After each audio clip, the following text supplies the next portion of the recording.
Now, the greatest radio shows of all time. Suspense. The Shadow Node. Washington calling David Harding, counter-spy. Classic radio theater. The Great Gildersleeve. Fibber McGee and Molly. Dragnet.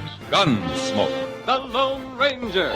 Now, step back into our time machine with your host, Wyatt Cox. Good evening, friends of the Inner Sanctum.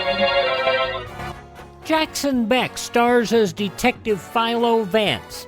This episode of the program was originally broadcast May 9th, 1950, and it's entitled The Whistling Murder Case. Please, Daniel. I'm sorry, dear. I just can't help being nervous. The man wants $100,000. It's every bit of money we have in the bank. He'll kill you if you don't give it to him, though. He said he would. Oh, give him the money, Daniel. You know what happened to George Morrison. I won't do it. Oh, I told him I wouldn't do it on the telephone this afternoon. But I told him I wouldn't go to the police. But I wouldn't pay him the money either. Oh, Daniel, you did the wrong thing. Maybe that's what's making me nervous. Oh, my dear. A killer who whistles. Who just whistles and kills. You told him you weren't going to call the police. Yes. I told him I didn't have $100,000, but he laughed. As if he knew I had. Daniel, I won't have you working yourself into a breakdown. I'm going to call the police.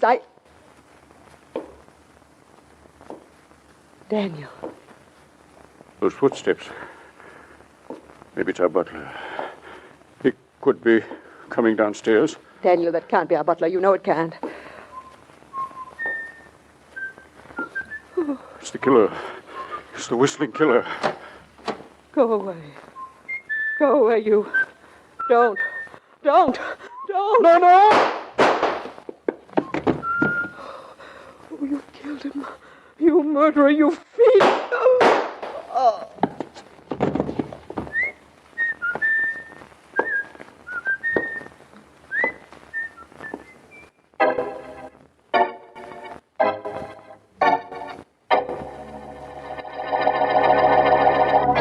I tell you, Vance, you've got to do something. This isn't any scientific murder series. There aren't any clues. All we know is that 3 people were murdered by the whistling killer. I know, Markham. Believe me, I understand the complications. Undoubtedly, all 3 victims, Morrissey and Mr. and Mrs. Daniel Stewart, had been threatened and refused to pay. Why didn't they call me? What good is being a district attorney if people won't call on you for help? By the same token, what good is being a private investigator if there's nothing to work on? Vance, I never heard you talk that way. What else can I do? There isn't a single place for me to begin working. What do we know? Tell me, what do we know? Well, we know the Stewart's butler heard someone whistle, then shots. He was on the 3rd floor, and by the time he came down to the library, Mr. Stewart was dead, and Mrs. Stewart lived only long enough to say that the killer wanted $100,000. Where does anybody go from there? What do I do? Investigate the butler? No, he's been with the Stewarts for years, absolutely beyond reproach. The butler's out, Vance. I know he's out, but who's in? What do we do for suspects? How do I find a killer nobody living has ever seen? I don't know, Vance. All I know is that if there's anyone in the world who can do it, that person is you.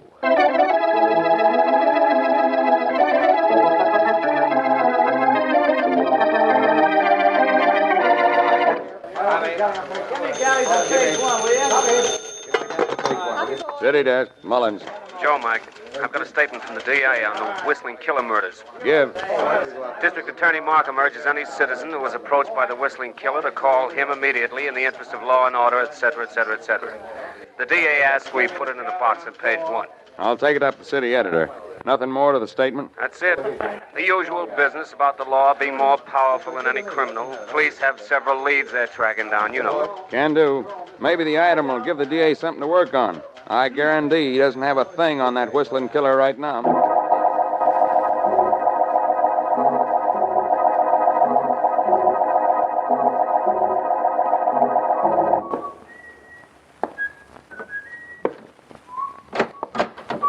Sweetie! Oh, sweetie, I've been waiting for you. Oh, honey, it's good to see you. Sit down.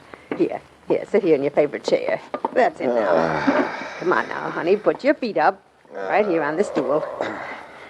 That's better, isn't it? Are you hungry, darling? Uh-huh. Well, I'm going to fix you something super special. Here, let me open up your collar, huh? Yeah. Is that better? Now, you sit right there and don't you move. I know you worked very hard last night. I've been reading all about it in the newspapers. Say, you killed 3 people already. The whole town's looking for you. Nobody knows who you are, but every cop's on the muscle. Don't that scare you? Don't it make you nervous? Don't... Hey, how do you like that? He's fast asleep, just like a baby.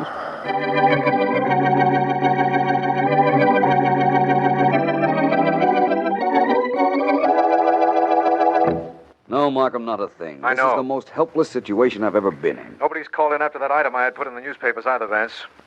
Does this mean we'll have to wait for somebody else to be killed before we do something about the whistling killer? I sincerely hope not. The very moment you hear any... Mr. Vance, I've got to talk to you immediately. Hello, Vance. Please, Mr. Vance. I'll call you back, Markham. I have a visitor. Goodbye. Well, it's a little late for me to ask you in, my friend, but would you mind closing the door? Vance, my name is Wilbur Jones. I've received a warning. The whistling killer. You've got to do something to help me. I don't dare go to the police. You've got to help me. Somebody has to help me. Take it easy, please, Mr. Jones. I was just talking to the district attorney. We knew the whistling killer would look for another victim. He hasn't been successful in getting any money so far. He's killed 3 people, and I'm going to be the 4th unless you do something to prevent it. He warned me against going to the police. He said he'd kill me if I did. I don't dare go near the district attorney. I came to you. You've got to help me. How much money does he want? $150,000. Every cent I have in the world. I won't give it to him. I can't. It's taken me years to save it. What right is he to demand I give it to him? Mr. Vance, do something. Please do something. When is the killer going to be in touch with you again? I don't know. He didn't say. He's too smart. He won't take a chance on calling and having the phone call traced. He'll come up to me on the street, maybe, when I'm alone. He'll kill me. He'll kill me, sure, Vance. I don't think he will, Mr. Jones. Something you've told me has given me the first clue I've had on this case. Something I have told you? Yes. I want to telephone the bank where Mr. Stewart kept his money. We know the whistling killer asked Stewart for $100,000. Yes. If I find out one thing at the bank, I'll have the one thing I need to start work on catching him. And you can bank on that.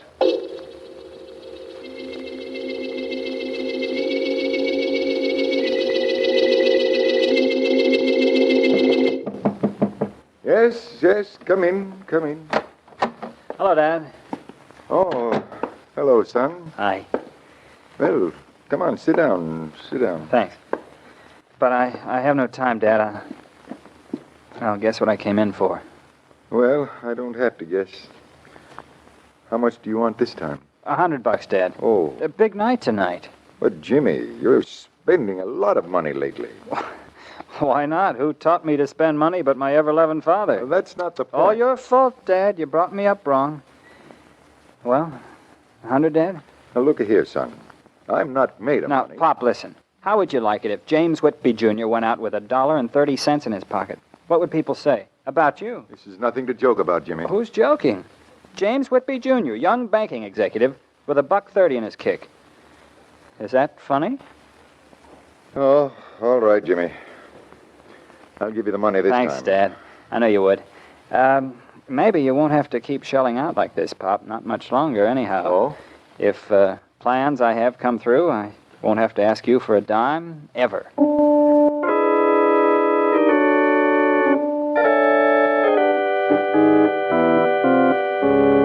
Come on, Markham, give. Now, Joe, Our readers want to know what progress the police have made on the whistling killer case. there's nothing I can tell you, Joe, not a thing. When interviewed in his office, the district attorney asserted that the police are running down several clues and an early arrest is anticipated. Want that? No, I don't. Well, then you'd better get... Joel, can I tell you something off the record? That's against my better judgment, but go ahead.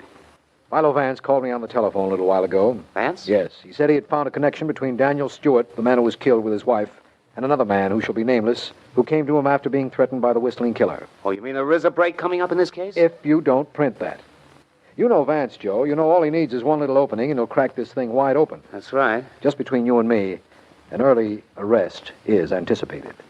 At least by me.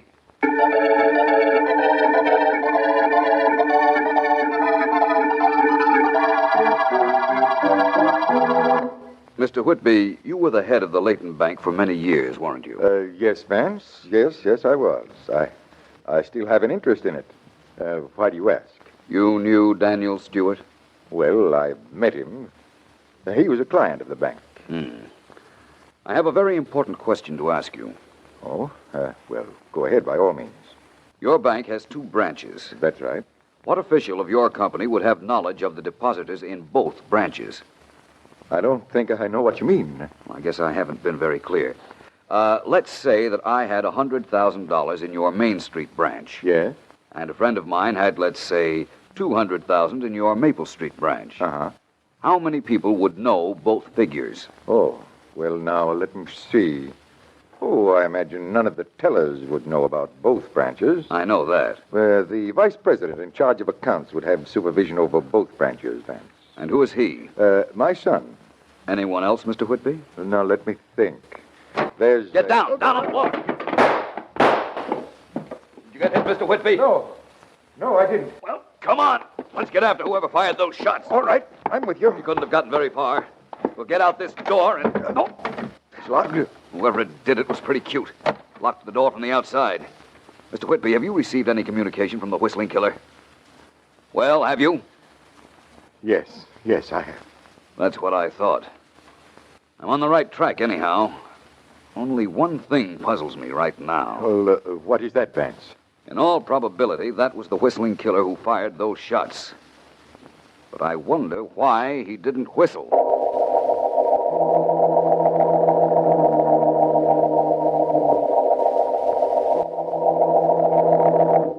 Stop it! What are you hitting me for? I didn't say I was going to do it. I only said I might if you didn't treat me. Cut it out!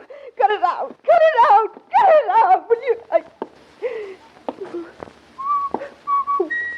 Where are you going? Where are you going?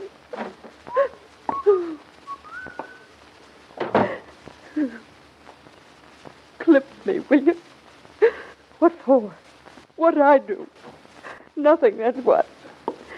Well, now I'm really going to give you something to clip me about. Who do you think you are, anyway? You clipped me for nothing. Well, you're never going to do that again, I can tell you that. District Attorney Markham speaking. I've got something to spill to you. Who is this?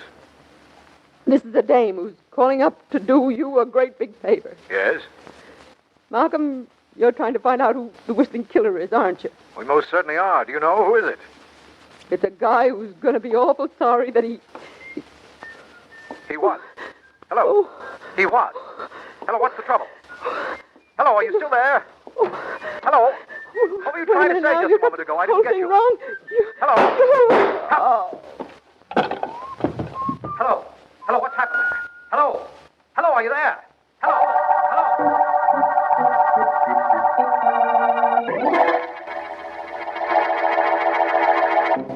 May 9th, 1950, Philo Vance on Classic Radio Theater with Wyatt Cox. Now on Classic Radio Theater with Wyatt Cox, more of Philo Vance, May 9th, 1950.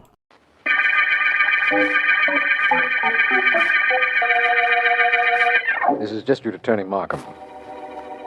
The Whistling murder case concerns the killing by an unknown extortionist of several people, the most recent of whom was shot while talking on the telephone to me.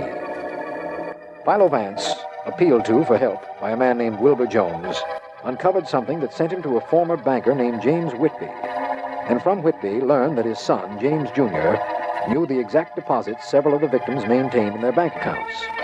He's about to explain the significance of this to me in my office, and I am very...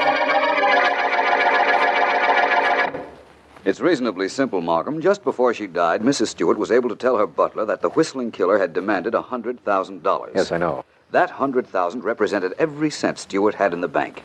Somebody knew that. Or it was a coincidence. Well, it might have been, except that the Wilbur Jones who came to me told me that the Whistling Killer had demanded exactly the same amount as he had in the bank. And both Jones and Stewart used the same bank, although different branches. Oh, I think I'm beginning to understand. And I'm frank to say it's about time I did. We almost had a break on this case, that phone call I got from the girl who was shot. But she didn't live long enough to talk. We'll make our own break, Markham. As you know, James Whitby told me that his son would know how much depositors in both branches of the bank would have in their accounts. But I've uncovered the strangest thing. Yes? Yes. I discovered that Mr. Jones is a director of the bank, and that he, too, might very easily have access to the accounts. You mean the man who came to you for help is a suspect? Why not? That device has been tried before, pretending to be a victim so that suspicion is removed. I've got to do some more checking. I want to find just how many people would know about the deposits in both bank branches. Then I have a plan to make the Whistling Killer show his hand. It sounds very interesting if one of the bank employees is the killer. What goes on from here, Vance? I go on from here, Markham, on to a series of questions with which I won't bore you. The next time you hear from me, I'll have some answers for you.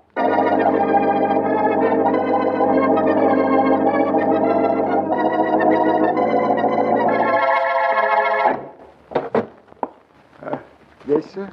Mr. Jones in. Who shall I say is calling, please? James Whitby, Jr. One moment, please. Hello. What is it? Mr. James Whitby, Jr. to see you, Mr. Jones. Whitby? No. I won't see him. Very well, sir. Wait. Wait just a moment. Maybe I'd better send him in. Yes, sir. Through that door, Mr. Whitby. Thanks. Hello, Jones. Come in. Now, listen, Whitby. I don't want you to do anything foolish. I want you to listen to me for a minute. Just hold the phone, Jones. I came to see you, remember? I know what you came about, but you've got to give me time. Let's start from the beginning. Well? I walked in here for one reason, Jones, because I want you to lay off my father. What? That's it.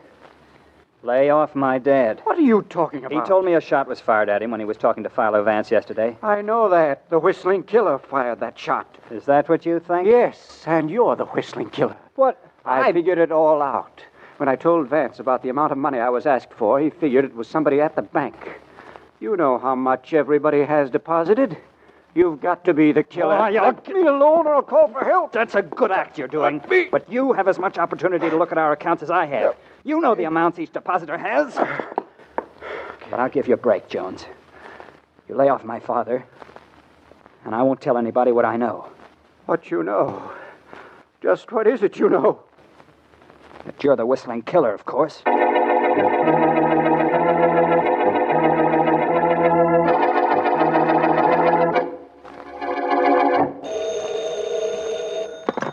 Markham speaking. This is Vance, my friend. I've been waiting for your call, Vance. Means you've asked all your questions, doesn't it? It most certainly does. Are there any newspaper men in your office at the moment? There generally are. A few within call. Why? I want you to make an announcement to them, Markham. Here's what I want you to say.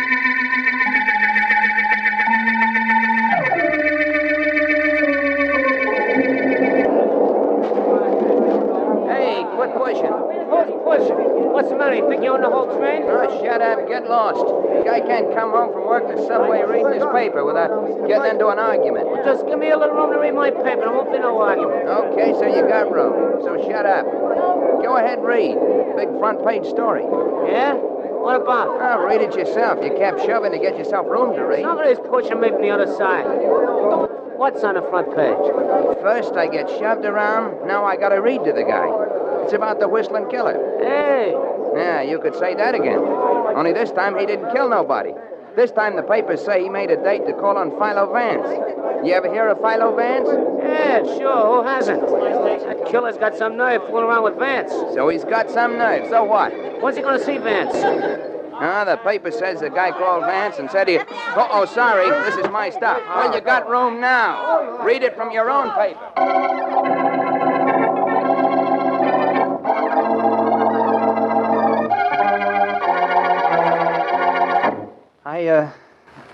I could use another C note, Dad. What? Yeah. Another 100. Another 100? Look here, boy. I gave you $100 the other night. I guess you did, but it's gone. I meant to ask you for it today down at the bank, but you left before I had a chance. Well, you might as well know this. I'm not giving you any more money, Jimmy. But, Dad... I don't have it. Come on now, Dad. Let's stop with that talk. You got plenty of dough. You got stocks, bonds... I don't have any more. You don't? What happened? The wrong stocks went up. The wrong ones went down. So what's the difference? You got plenty of cash? Come on, Pop, 100. That's all I need, 100. No. And that's definite.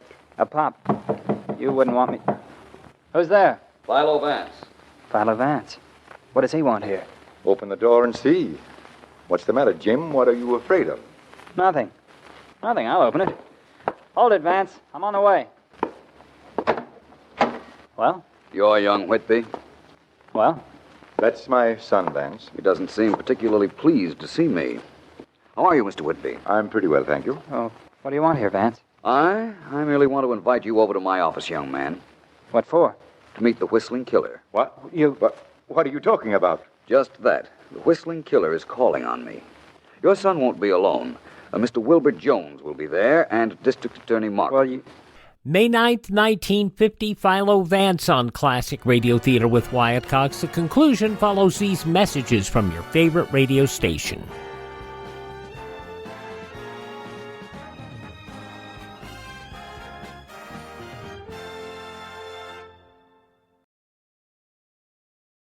Just when you thought it couldn't get any better, Mike Lindell and MyPillow launching the MyPillow 2.0. Now, when Mike invented MyPillow, it had everything you could want in a pillow.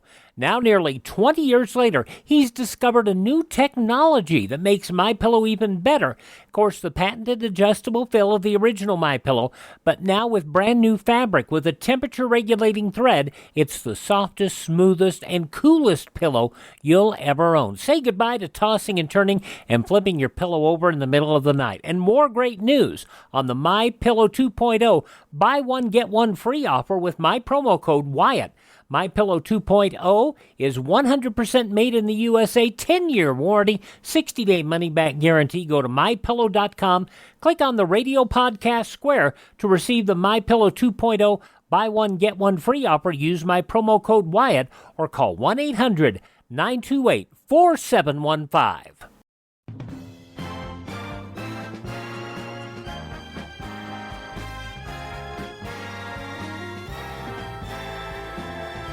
Classic Radio Theater with Wyatt Cox on your favorite station. Now the conclusion of Philo Vance, May 9th, 1950. Well, what do you want with me, huh? I'm not going there. I won't go. I think you can convince him differently, can't you, Mr. Whitby? Well... My office in an hour. Perhaps you ought to bring your son, Mr. Whitby. Just to make sure he gets there, of course.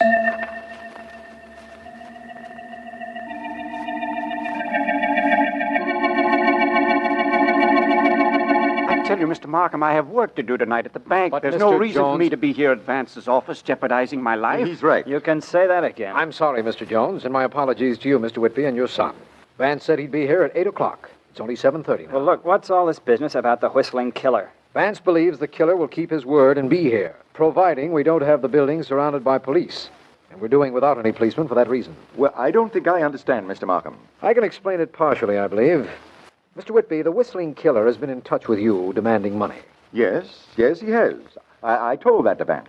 And you, Mr. Jones? Well, Vance knows that. I told him the killer was after me. What is he trying to do? Set me up here in this office to make it easy for him? I honestly don't know what Vance is trying to do. Mr. Whitby, Jr.? Well? No threat from the Whistling Killer to you? Well, what could he get out of me? Which leads me to ask, what am I doing here? I'm sure Vance will explain that. He was most anxious to have you. I believe he called on you in person, didn't he? So? So I'm quite certain. Wait, listen. It's the Whistling Killer. The Whistling Killer? He's coming here? He's coming here to kill me. Markham, you have a gun. You must have a gun. No, I don't carry one. Now get down behind Vance's desk. That's for me. I'm with you. Come on, Junior. Duck down. Okay. Dad, come on. I'm staying here, son. I want to get this over with. Dad, don't be crazy. He'll kill you. Dad, he'll... Vance. What's going on? I never heard of anything so ridiculous in my life. What is this? When What everybody kind of is a quite practical joke through is this? reprimanding me for It's very pretending to unfunny, be the to say the least. Whistling Killer, I'll explain all Well, I this. should think you would. Yes. Thank you very much. This little experiment was very necessary, gentlemen. Definitely necessary. All right. It was necessary to scare all of us to death. But what did it prove? What did it prove, Mr. Whitby? That's what I said. Nothing very much, except that you are the Whistling Killer. What? Vance, he's going for a gun. No, Dad, no more killing. Let go my arms, you fool! Let go! I'm afraid you'd better help the young man, Markham. After which I'm sure you'll see to it that the Whistling Killer talks.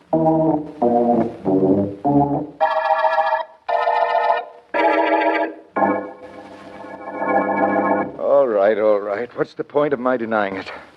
I'm the Whistling Killer. Although how you knew, how I gave myself away, I'll never know, Vance. It so happens that I don't know either, Whitby. Vance? Let's see if I can start from the beginning of this case and bring it right up to date. I'll admit that some of this is pure supposition, But I believe you lost all your money in the stock market. Correct, Mr. Whitby? It's your story, Vance. It's correct. Thank you, Markham. Anyhow, Whitby hit upon the idea of the Whistling Killer, an idea that would cloak his identity. He investigated the bank accounts of his friends, found just how much cash they were worth, and went to work. There was a girl killed, wasn't there, Vance? How do you explain that? That, Whitby, was your girlfriend, of course. You two probably had a falling out. Incidentally, when Markham was talking to her on the phone, just as you shot her, he heard your whistle, which was how I could imitate it in my office. You still haven't told me how you found me. I will. There are some details to fill in. One of them was the shot that was fired when you and I were together, Whitby. You see, your son knew you were the killer. I'm sure he did. He fired that shot, missing purposely, just to throw me off. Young Whitby knew about his father? I think so. He went to see my client, Wilbur Jones, and accused him of being the Whistling Killer, to keep Jones from suspecting Mr. Whitby here. After all, there are only 3 men who had access to the accounts in both branches of the bank, the 2 Whitbys and Jones. As you say, Vance, this is all hypothetical, although it does sound completely logical. But let's get back to your office when you named Whitby here. How could you do that? When I, impersonating the Whistling Killer, came to the door, Markham, you and young Whitby and Jones were behind my desk. Only Whitby here was in the open, with a much-feared killer closing in. Why would he stay out in the clear? No reason, Vance. One reason. Because he knew it wasn't the Whistling Killer at all. It couldn't be. He was the Whistling Killer, so he knew he had nothing to fear. He realized it was a trick. Oh. So that's how I gave myself away, huh? Yes. You imagined the killer would do just that, didn't you, Vance? I hoped he would. But we were in the middle of this case before I got the idea for it. It doesn't matter that you got the idea in the middle, Vance. It only matters that we've reached the end of the Whistling murder case.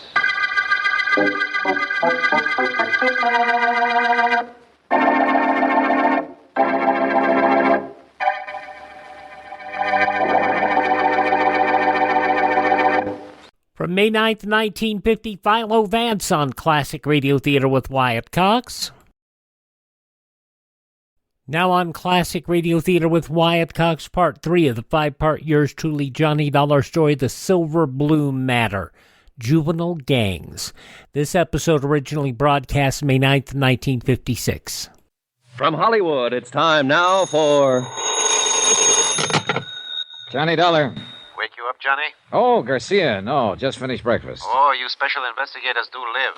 Suppose that insurance company of yours could put me on expense account? Maybe. If you found that $100,000 worth of stolen furs. Just a matter of time, Johnny. Now you're talking like a police lieutenant. How soon can you come down here to headquarters? Oh, what's up? Has the watchman talked? Crispin? No, he's still in a coma. But I want to know some more about that kid you mentioned on the phone last night. Eddie Monty. Yeah. Well, I don't know. That was told to me in confidence. Look, Johnny, I'm going to talk to you like a policeman for a minute. A man named Weller was knifed to death last night. You told me yourself his death is probably tied in with that warehouse robbery. Another man is dying at Queen of the Angels. So, confidence or no confidence, I want to know about that kid. All right, Garcia. I'll be there in 20 minutes.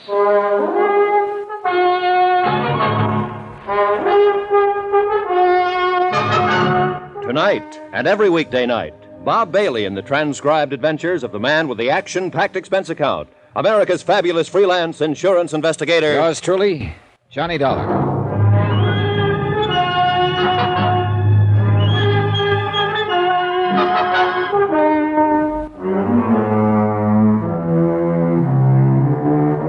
From Special Investigator Johnny Dollar, location Los Angeles, California. To the Home Office Mono Guarantee Insurance Company, Hartford, Connecticut. Assignment, The Silver Blue Matter. Expense account continued. Item 10, $1.45. Taxi from my hotel to the police headquarters office of Lieutenant Garcia. The early morning fog was starting to lift, and the city sprawled beneath a slate-gray sky. The filtered sun should have softened things, but didn't. Gray sun, gray world, drab and dreary, and a case to match. Teenagers, not a gang of hardened criminals. A bunch of wild kids who'd broken into a warehouse and stolen 80 fur coats, silver blue mink. A night watchman had been slugged and lay dying in the hospital. And a lunchroom owner named Red Weller had been stabbed to death the night before. So it couldn't be called kid stuff. That term doesn't apply to murder. Run those 4 cards through, Joe. See what you can make of them. Thanks. Come on into the office, Johnny. This madhouse out here get you frazzled before you know it. Oh, you police detectives have it pretty soft, Garcia. That's news to me. Teletypes, photo files, record cards, crime labs. How'd you like to try working alone? On your expense account, I could suffer the hardship. Now, let's go in here. Have a seat, Johnny. Thanks. Yeah. Did I put the fear of the Lord in you on the phone? You were real impressive. Well, the chief was breathing down my neck. Then I'll stop trembling. Kidding aside, Johnny, I've got to know just how that Monte boy figures in this. Did I say he even figured in it at all? No. You just wanted some information on him. But he figures all right. You didn't come out here from Hartford to look up the nephew of an old friend. Oh, I've done crazier things at times. He's got a record. You know that? No. Petty stuff. No convictions. Gang brawls, auto pilfering, vandalism, intoxication. Interrogative attitude, sullen, hostile, antisocial. Yeah, that's quite a nephew you've got, Johnny. Black sheep of the family. What's the story? How did you get onto this kid? Look, amigo, I made a promise on this. I hate to break it. It's murder, Johnny. This kid's sister worked for Red Weller in that lunchroom across the street from the warehouse. Her name is Carla Monty. She's 5 years older than he is. They live together. Their parents are dead. So? So I put some pressure on her, and she told me she thought her brother Eddie might know something about the robbery. She took me to a pool room to meet him. How was he supposed to have known about it? Hearsay? No. She admitted later that she suspected him of being mixed up in it himself. Things he'd said, the way he acted. She asked me to help her try to keep him out of trouble. I think he's already in trouble, Johnny. Yeah, so do I. And I think she does, too. What did he have to say when you talked to him in the pool hall? Several things, but they added up to 2 words. Get out. When I wouldn't, he did. Why do you think Red Weller was killed, Johnny? Well, I think those kids used his lunchroom as a lookout post to spot the prowl car that was patrolling that area. As soon as it passed, they pulled the job. It figures all right. I think Red realized it when he thought back and knew who the kids were. I think that's what he was going to tell me. So they found out what he was up to and knocked him off to shut his mouth. Yeah, it adds up, Garcia. Oh. Now, tell me about her. Carla? What's to tell? She's just a girl, like millions of others. Decent, hardworking, and real sweet. But there's something about her, something special. I don't know what, I don't know the words to use, but... Well, it's there. You feel it. And she's kept it somehow, in spite of everything. I guess I know what you mean. Do you? I told you once, Johnny, I grew up in that district. I know how rough it is. Well, maybe it's even worse for a girl. It is. I know. I had a sister. Oh, I didn't know that. She was a lot like this girl Carla once. Then the district got to her, and she got to be more like Carla's brother. What happened to her? 1 to 5. Possession of narcotics. A couple of other pretty rough charges. She died in Tehachapi prison 7 years ago. I'm sorry, Garcia. Yeah. I don't want to see this girl Carla hurt any more than you do, Johnny. Maybe the hurt will break her, make her lose that something special. But I've still got to pick up her brother and bring him in for questioning. Expense account item 11, $1.90. Taxi to the Weller lunchroom to see Carla Monty. Lieutenant Garcia had a police detail checking known fences and borderline dealers specializing in furs. But so far, none of those contacted had been approached by any member of the warehouse gang. Albert Chrisman, the night watchman who had been slugged during the robbery, was still in a coma, unable to talk. So Carla remained my best, in fact, my only lead to the case. The lunchroom was closed. I paid off the taxi, walked 3 blocks to Carla's apartment and house, climbed the stairs, and knocked on her door.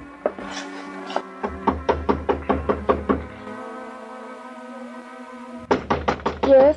Who is it? Johnny Dollar. I'd like to talk to you. Oh, all right. Just a moment.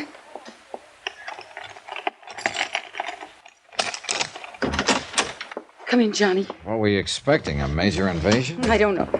I don't know what I'm expecting. Easy, Carla, easy. It's not the end of the world. Eddie didn't come home last night. Oh? I tried, Johnny. I tried to be a mother and father both to him. What did I do wrong? Well, that's the kind of question that doesn't always have an answer. Have you got a drink in the house? Have I what? Got anything to drink? Oh, well, there's some brandy, I think. All right, get it. Well, I don't know if it's a good brand or It not. doesn't matter. Bring 2 glasses. Pour out a couple of stiff ones. No, I don't. Go ahead and pour them, 2 of them. All right. Is this a snapshot of Eddie when he was younger? Yeah. He was in junior high school then. It was taken at summer camp when he won a medal for swimming. And that was the only year I could afford to send him. Here you are, John. Thanks. All right, here's a go. Oh, I don't think. Now drink it, all of it. All right. Good. You needed that. Where do you think he is, Johnny? What's happened to him? Carla, you're going to have to face it sooner or later, and I kind of think now is the time. What do you mean? You've been worried sick for fear your brother would get into some kind of trouble. And you had reason to worry. It's finally happened. No. He's in trouble, all right. Plenty of trouble. You're not the only one looking for him. Who else is? Who do you mean, Johnny? The police. There's an APB out. They want him for questioning in connection with the robbery and with the murder of Red Weller. Oh, no. Eddie wouldn't kill anyone. Maybe not, but somebody did. Some member of the gang that robbed the warehouse. And it looks very much as if Eddie is a member. Yes. I suppose he is. Now, look, Carla.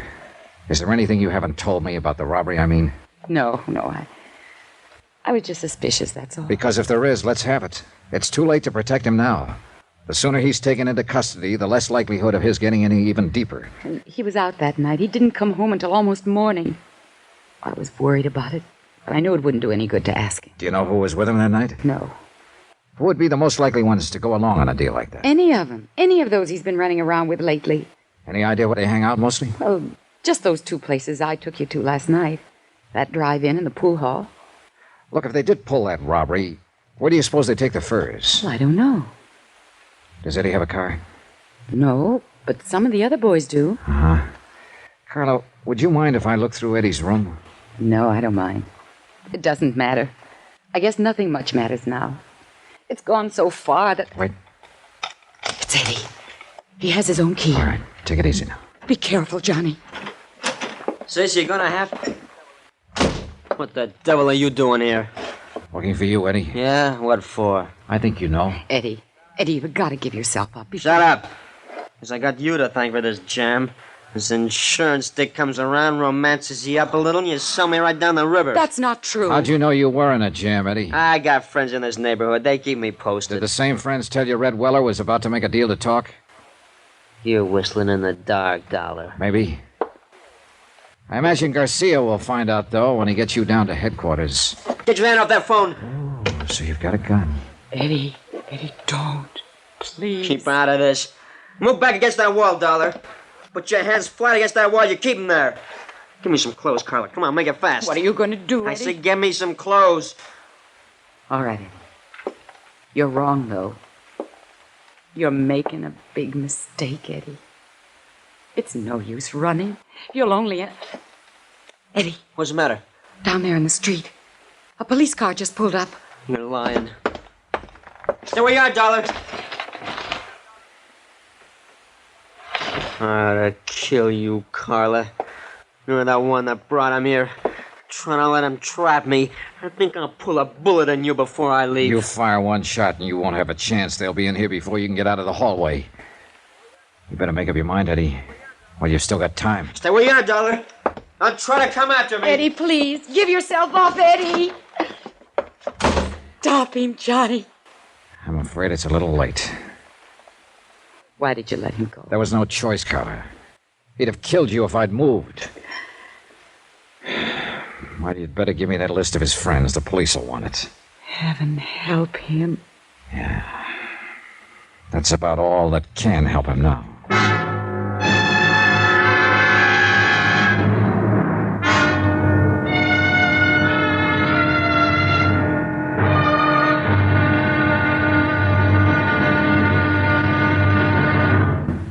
Now, here's our star to tell you about tomorrow's intriguing episode of this week's story. Tomorrow, a police net tightens and traps a frightened rat. A boy sobs in a jail cell. And an innocent man dies quietly in his sleep. Join us, won't you? Yours truly, Johnny Dollar.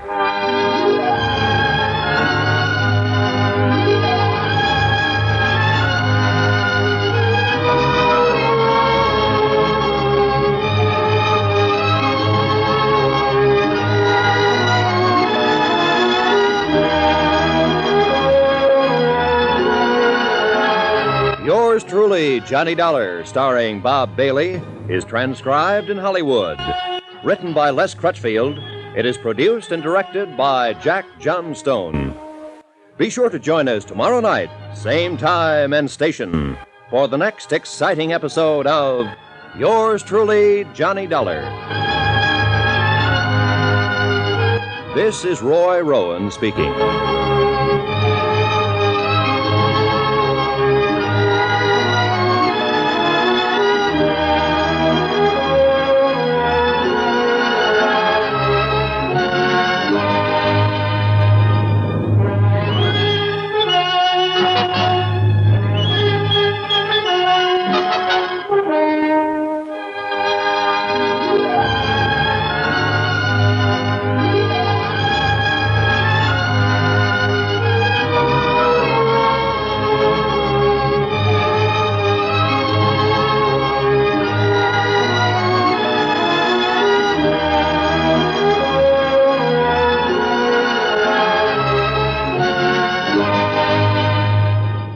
May 9th, 1956, yours truly, Johnny Dollar, here on Classic Radio Theater with Wyatt Cox. Thank you so much for making us a part of your day. Would you thank this radio station and support their advertisers? It is their kindness and courtesy that allow us to be with you each and every time we roll around here on your favorite station. If you miss a day, you don't have to miss a single show. All of our shows are available on demand at classicradio.stream. That's classicradio.stream, where you can stream our shows. You can find lists of sites that have our podcasts available for download. You can find our social media links. You can also learn about building a classic radio collection of your own. You can also buy me a coffee. The Buy Me a Coffee money goes toward helping us acquire additional classic radio collections and also helps us maintain our distribution channels. That is at classicradio.stream. Thanks for being with us. Tell all your friends the great radio shows, the greatest of all time, are right here at this spot on the dial. Classic Radio Theater with Wyatt Cox on your favorite radio station.